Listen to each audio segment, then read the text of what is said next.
Hello, I'm Joseph Michelli, certified speaking and customer experience professional, providing virtual keynote, training, and consulting services every day of this pandemic. Thank you for joining me on this second installment in my series titled It's Emotional, Creating an Unprecedented Pandemic Team and Customer Experience. This series is designed to offer you tools to manage your emotions as well as support the emotional journey of your prospects and customers. And this installment is entitled Honor the Fear. These days in the pandemic quite literally seem upside down. While disorienting at times, I'm heartened by how core leadership and human experience skills resoundingly apply, particularly when those skills are tempered by some new emotional guidelines. For example, long before this pandemic, I posted a blog that read, "Frequently I work with leaders who are trying to transition their company in the direction of customer centricity, knowing that their business is currently optimized for operational efficiency. Of the early pain points encountered by those leaders during this transition process is an appreciation that they have achieved excellence by crafting a one-size-fits-all experience. And to avoid that one-size-fits-all issue, I went on to discuss persona-based journey mapping, noting that persona-based maps serve as a research and design tool to understand the current journey of core customer segments and to find opportunities to make improvements that add value for those groups." In that post, I also emphasized the difference between core customer segments and the knowledge needed to craft true personas. To be clear, customer segments do not translate into personas without work and investment.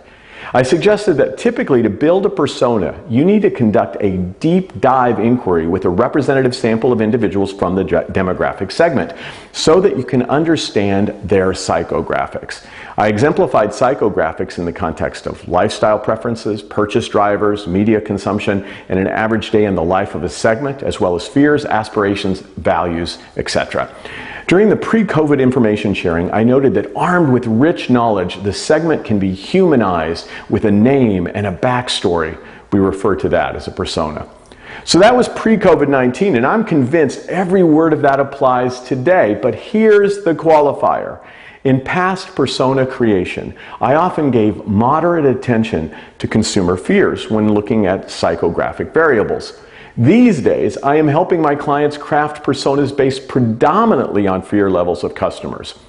Those personas are helping guide leadership decision-making at all key points in a customer journey to assure that that journey meets the customer where they are with regard to fear and apprehension. Now more than ever, one size does not fit all.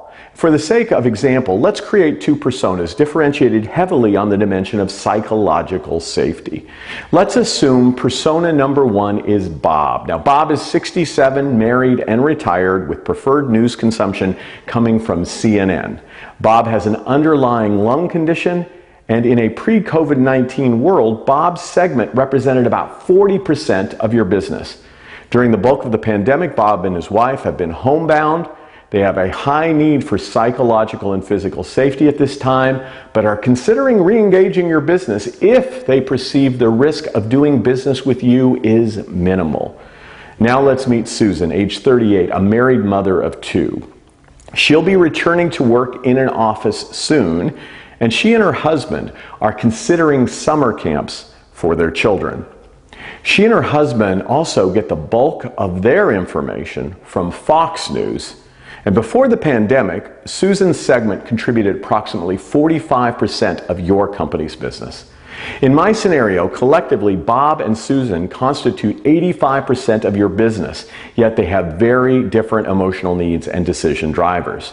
Clearly, those needs and drivers should affect the way you interact with Bob and Susan during their upcoming journey with your brand. For example, you may want to communicate with these personas on different platforms using brand-consistent language with varied tone. You may want to craft choices for these customers throughout their journey to accommodate their respective fears and anxieties. For example, at a sit-down restaurant that I consult for, we're giving the option of plasticware or double sanitized silverware.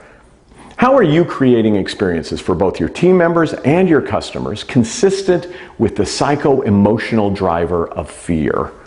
I welcome the opportunity to tailor a discussion with you as you seek to meet the emotional needs of your team and your customers.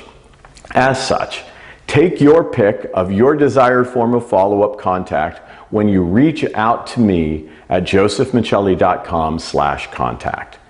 If you found value in the post, please like it and share it with a friend or colleague. Be safe and be strong.